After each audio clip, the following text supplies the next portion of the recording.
feelings and emotions. Before acting, we are unable to understand our own, we are not aware of our own feelings and emotions. Then, how can we understand others' feelings and emotions?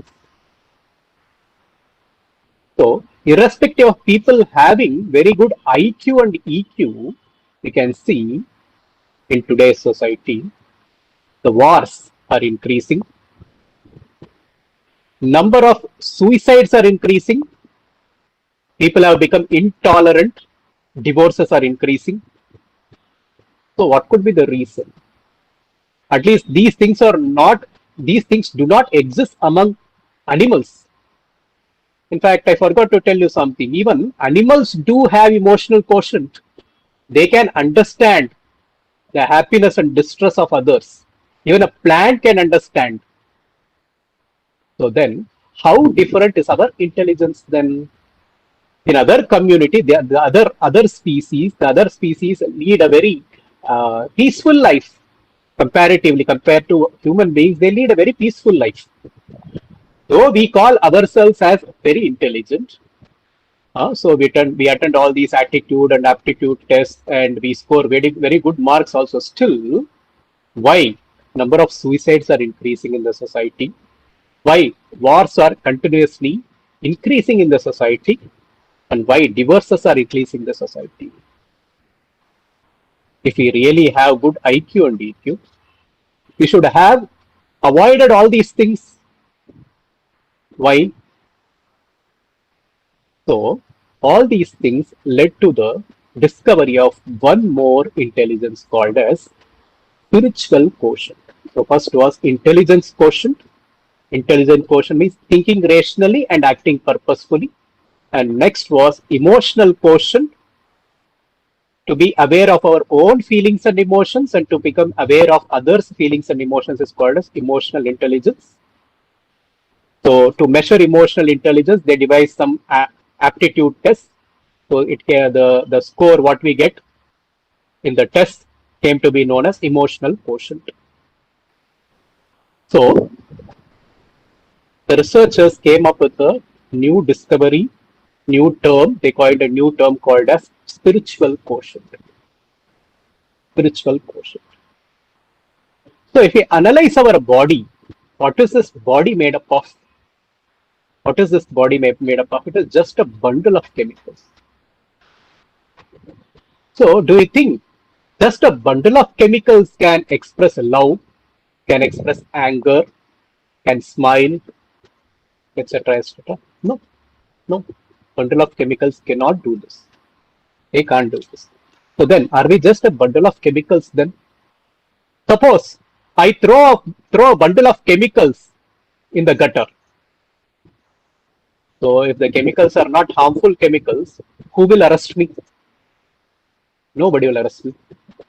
Suppose if I kill and throw a human being, I'll be arrested. So then, what is the difference between bundle of chemicals and this body then? This body is also a bundle of chemicals. This body is also made up of all chemicals, only biochemicals. So, when I throw a bundle of chemicals, nobody cries. But people cry for people. People cry for their own relatives. Why is it so? Relatives' body. Why is it so? Suppose your friend is driving a Benz car, very expensive car, and he meets up with an accident. So, would you take Ben's car to the garage or would you take your friend to the hospital? Whom will you attend first? So, we would attend our friend first. So, why? What is the difference between Ben's car and the body then? So, Ben's car is also made up of matter. It is also just a bundle of chemicals. And this body is also just a bundle of chemicals. So, then why do we give so much value to this body? So we all like very hairs. So we apply oil. So we do so many things to keep our hair very nicely. But the same hair, if it gets separated from the body and it falls in our food, then we feel it is disgusting. The same hair in the food is very disgusting to us. Generally, women, they take care of their nails very nicely. But once the nail is cut off from the body, nobody cares for the nails. Who takes care of the broken nails, cut nails? No one. So, suppose your partner, you have your partner now, so you are alive. So your partner may embrace you. But once you are dead, the same body is there. So your partner would not even touch your body. So the same body, the same bundle of chemicals, then what is the difference between body? So living body and a dead body then. So this is called to ask such questions, meaningful questions. What is the difference between dead body and a living body? Who am I? Where do I come from? So nobody wants to die. I don't want to die. Why should I die one day? Why should I die? So what will happen to me after death? We should ask such questions. So this is called as spiritual quotient. So spiritual quotient is measured by our ability to ask such meaningful questions. So we should all know we are not just a bundle of chemicals. This body is made up of chemicals, biochemicals. We are not just a bundle of chemicals. Then what are we then? What is the difference between living body and a dead body then? So the difference is in living body there is soul. There is soul. Okay, somebody may say, argue. So you say there is soul. Please show me the soul. Show me the soul. So I can ask you a question in return. Show me electricity. How do you show electricity? Show me mobile waves. Show me microwaves. Show me UV rays. Show me IR rays. I am unable to see all these things. So these things don't exist. If I say, I would be called a fool. Because we are seeing the symptoms. We are seeing the symptoms of electricity. Because of electricity, fan is rotating, AC is working. Because of electricity, so many electric appliances are working. So we can believe that there is electricity. We can trust that there is something called as electricity, flow of electrons. So similarly, as long as the soul is inside the body is filled with consciousness. The body is aware of pains and pleasures, happiness and distress. As soon as the soul leaves the body, what happens to the body? The body is termed as dead body because the body does not respond to any stimulus. So, a person may call himself as a very strong man. So, but if he dies, even a child can kick on his face. So, a person may become Mr. India or Miss India, may be very beautiful, very handsome. Once he is dead, nobody would like to keep his beautiful body in their house. Nobody. Even their loved ones would not keep their dead body in their house. So, then what is the difference between living body and dead body? Because of the presence of soul, there is consciousness. There is awareness. So, we can clearly say just like because of electricity, flow of electrons, So all the electric appliances work similarly. Because of the presence of soul, this body works. So we say, so uh, if somebody dies, he's gone. So where has he gone? Who has gone? What has gone? So he has passed away. Who has passed away? The soul has passed away. The body is still there. Huh? The same heart is there, the same kidneys are there, the same eyes are there, but there is no life in the body. Why is there no life? Because there is no soul. Soul has left the body. Soul has left the body. So this is the difference between a living body and a dead body. In living body there is soul. In dead body there is no soul. So let us now try to understand the differences between matter and spirit. So this body is made up of matter. There are two kinds of matter. The matter which we could see, and there are some matter which we cannot see. Gross matter and subtle matter. We can see gross matter, we cannot see subtle matter. We can see earth, we can see water, we can see fire. So can we see air? We can't see air. Can we see sky? We call something say a sky space, but actually we don't see anything. This is just an empty space. We don't see anything. So finer than space is mind. We can't see mind. Finer than mind is intelligence. We can't see intelligence. And finer than intelligence is soul. So when we can't even see air, when we can't even see mind, when we can't even see intelligence, with all the special instruments we have in the present times, then how can we see soul? It's impossible. We cannot see soul with our eyes, with our present eyes. So because these eyes are also made up of matter only. Earth, water, fire, air and ether.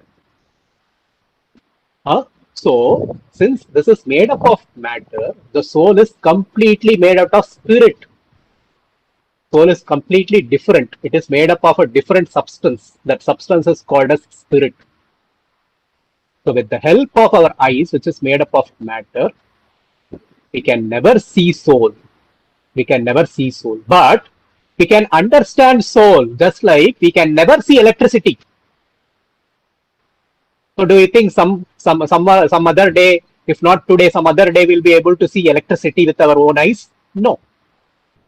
We can't. So similarly, we can't see our soul.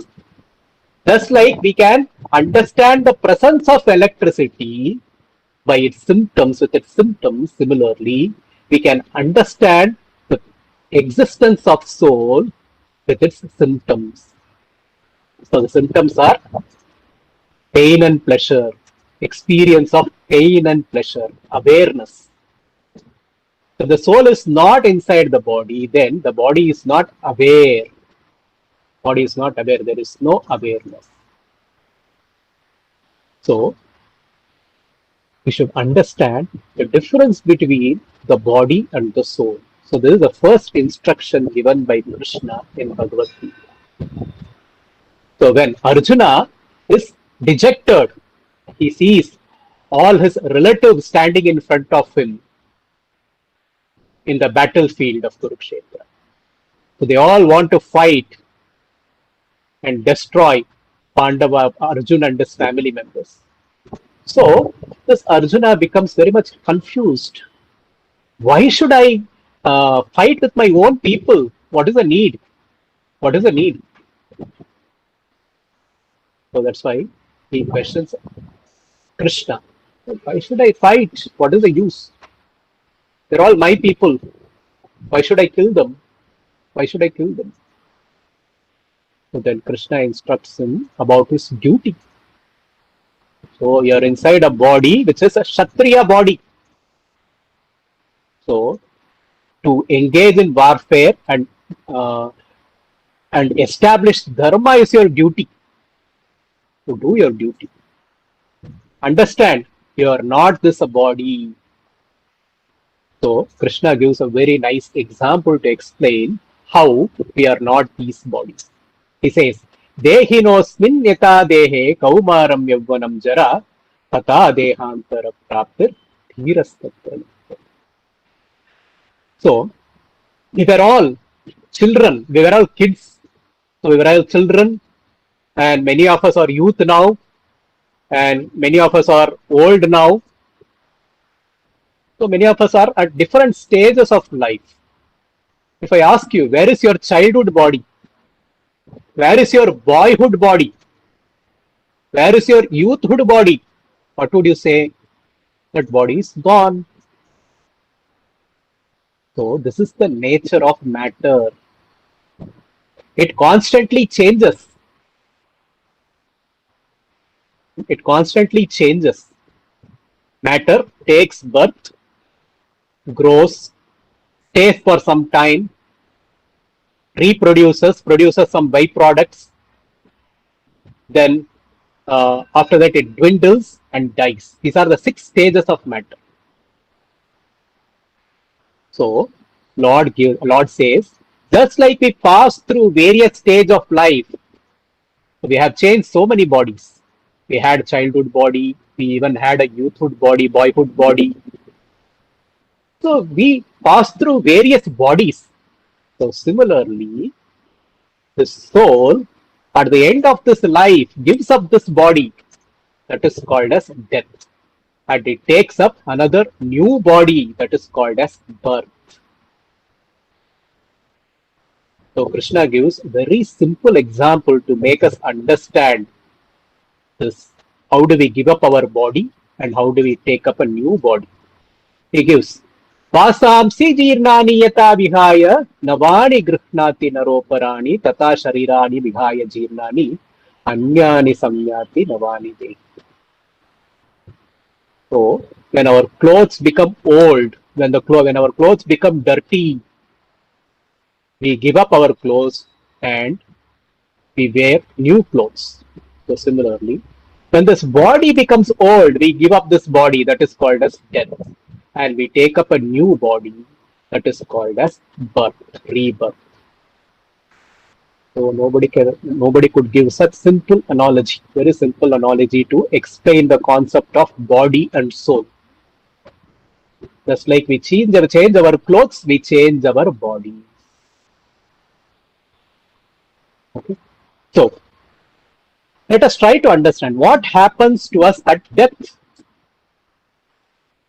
In Bhagavad Gita it is said, whatever consciousness we have at the time of death, we get a body accordingly. We get a new body accordingly. So let me now summarize our understandings about body and soul. So this body is made up of matter, the soul is made up of spirit. Then this body is not conscious. Body has no awareness. So because of the presence of soul, there is consciousness.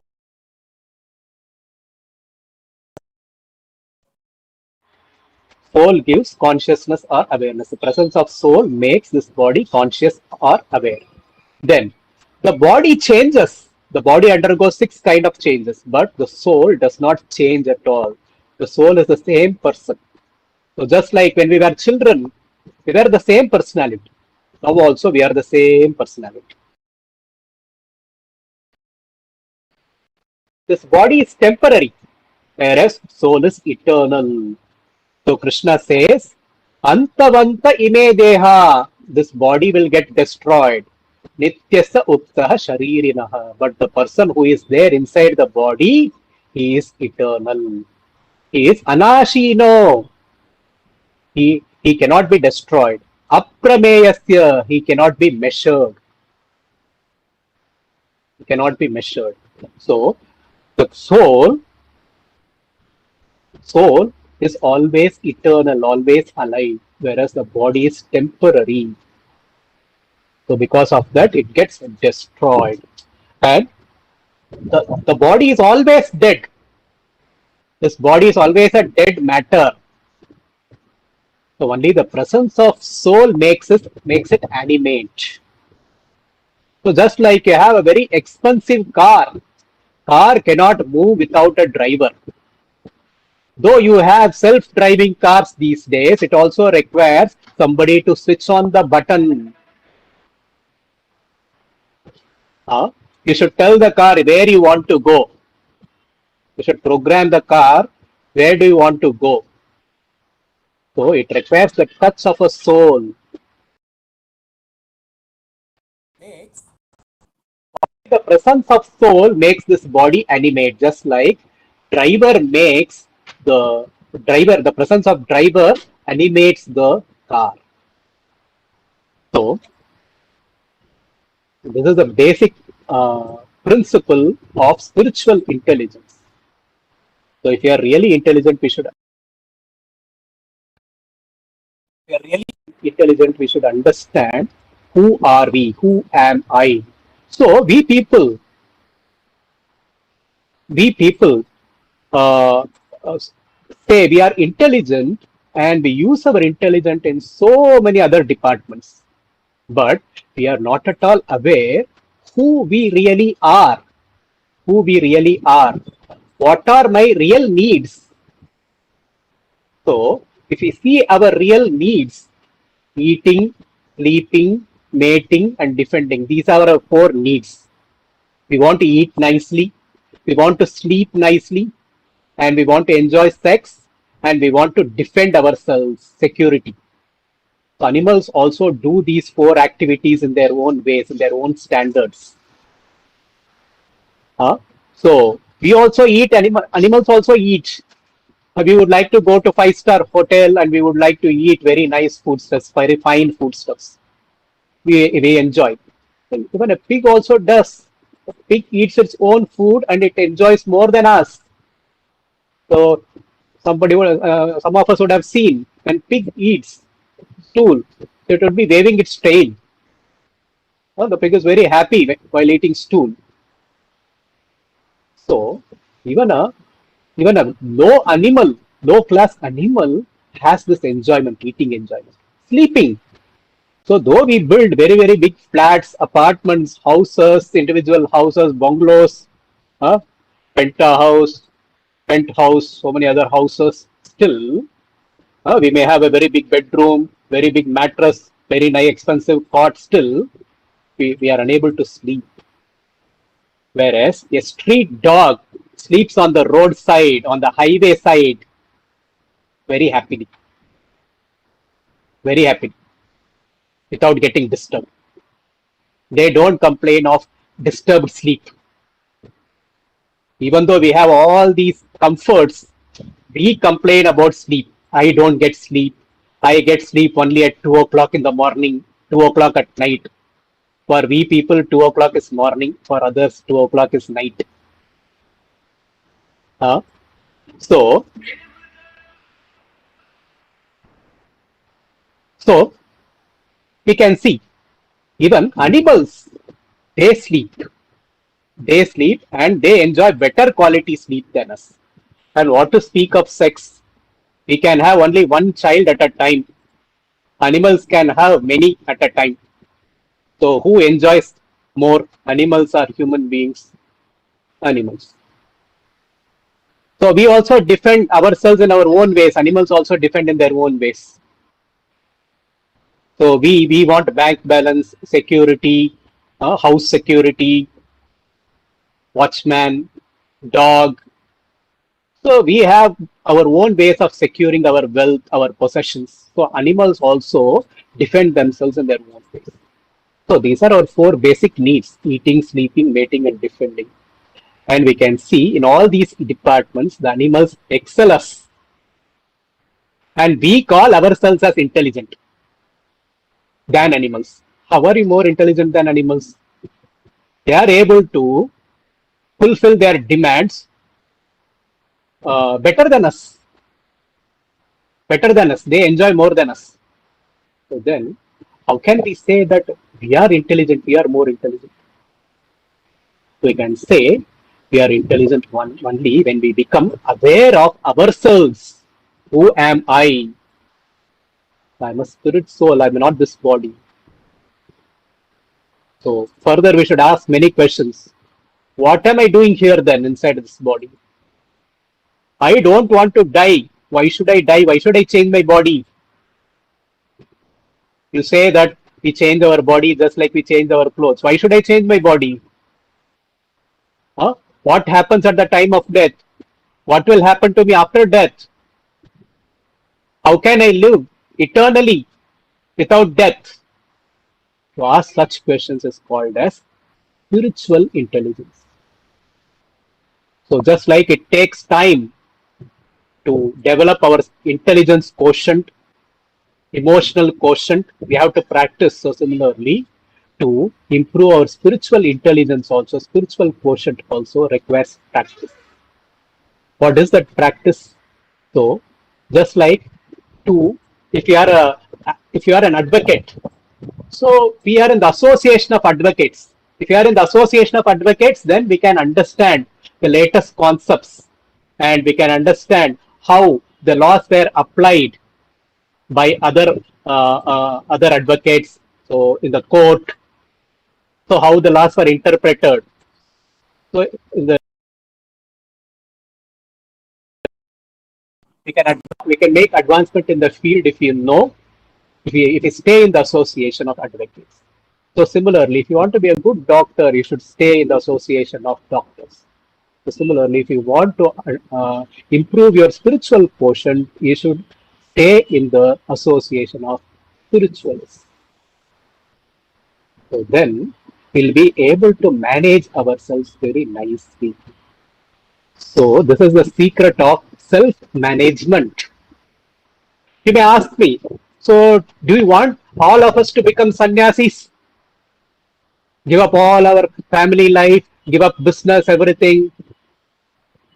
So please understand, Krishna instructed Bhagavad Gita to Arjuna. What was Arjuna? Arjuna had 5 wives. He was a Kshatriya. He was not ready to fight. Did Krishna say, give up war and go and become a sannyasi? Give up your family and go and become a sannyasi? No. You don't find such instruction in Bhagavad Gita. It's impractical. Everybody cannot become a sannyasi. Everybody cannot become a Brahmana. Brahmana means everybody will not be interested in reading the Vedas, interpreting, explaining, and all. So we all have our own qualities, own nature, our own karmas, and accordingly we work. So Bhagavad Gita does not instruct that you become a sannyasi. No, never. Give up your life, give up our material life, give up everything. Go to forest. Nowhere such instructions are given in Bhagavad Gita. So whenever we say Bhagavad Gita, speak out spiritual topics, people are very much afraid. So will these people take away my this enjoyable material life from me? No need to give up.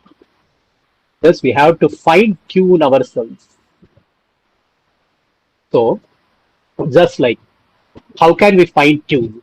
I will give a very simple example how this concept that I am not this body, I am a spirit soul, can help us to manage our emotions better. I will give you only one example and I will conclude today's session.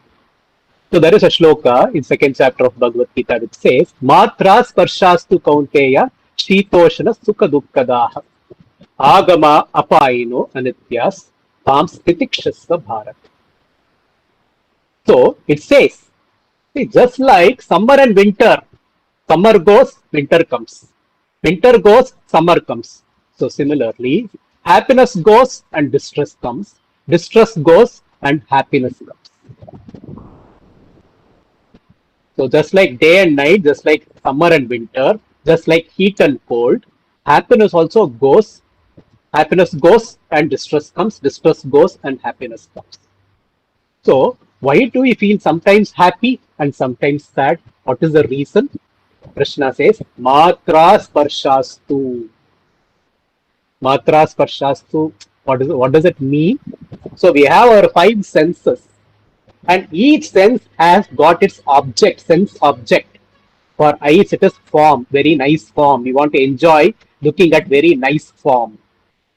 For ears, it is sound. For nose, it is smell, aroma. For tongue, it is taste. And for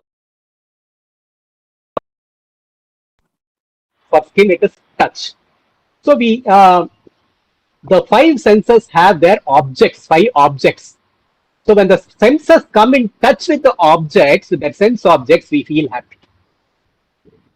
With few objects, when they come in touch with good objects which we like, then we are happy. When they come in touch with the objects which we don't like, then we are sad.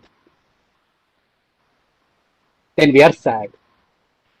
And the people who facilitate us to get our favorable objects, they become our friend. And the people who are not favorable for us to get our sense objects, get our desired objects, they become our enemy. Just like, you see, in a room, you and your friend are there. Huh? So there is only one Rasgulla. Both of you like Rasgulla very much. There is only one Rasgulla. And your friend, so suddenly he puts his hand, he knows you also like Rasgulla. But he quickly takes the Rasgulla and he puts in his mouth. So he would no longer be your friend, he would become your enemy. The same friend, if he says, my dear friend, you like Rasgulla very much, I am ready to sacrifice this Rasgulla for you. You have this Rasgulla. One full Rasgulla you have. I don't want share and all. You have full Rasgulla. So he become our eternal friend. As long as he, not eternal friend, as long as he sacrifices his Rasgulla, he'll be our friend. The moment he stops sacrificing his Rasgulla, he'll no longer be our friend. So, when senses come in touch with sense objects, favorable sense objects, that is happiness. When senses come in touch with unfavorable sense object, it is distress. And when senses come in touch with unfavorable, when senses are not given favorable objects, that is distress. When the senses are provided their favorable sense objects, then it is happy. So this is the definition of happiness and distress. So when we come to know that I'm not this body, so I'm not the senses also. I have nothing to do with the senses coming in touch with the sense objects. Let it be Rasgulla, Gulab Jamun, anything. So what is this Rasgulla, Gulab Jamun? One Gulab Jamun I can eat and enjoy. Two Gulab Jamuns, Rasgulla, which I can eat and enjoy.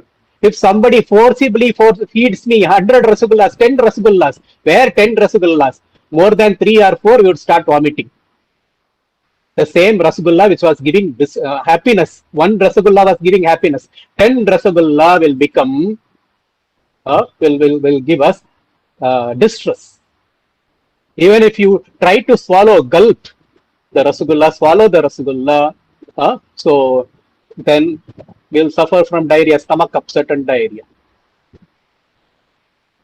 So this is happiness. This is happiness in this material world. This happiness is material happiness. Why material happiness? It is because of the matter. When we consider ourselves as body, then we consider these senses are mine. So when these senses come in touch with the objects, with their objects, favorable objects, I'm happy. Otherwise, I'm sad. So when we understand I'm not this body, I have nothing to do with this body. As long as I'm in this body, let me do my work. Let me do my work. So let me do my duty. So I'm in this body, certain body is given to me. So according to the guna and karma of this body, let me do my work. Let me not get attached to all these things. So then we can remain very happy always. So this is the art of self-management. So this is a very lengthy topic. I have given you only introduction today. So if you have time, if the administrator gives me time, I can answer your questions if you have any questions. Thank you, Hare Krishna.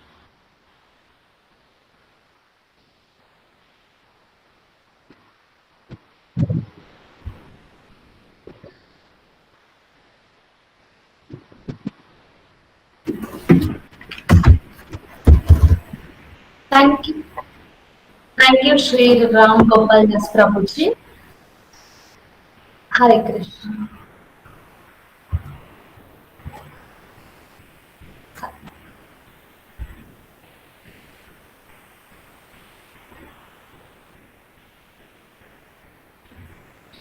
Once, once again, thank you for Prabhuji making realize that how can we manage the personal life of self or life.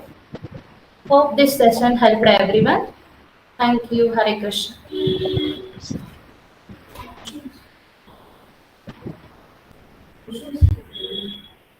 Yes. How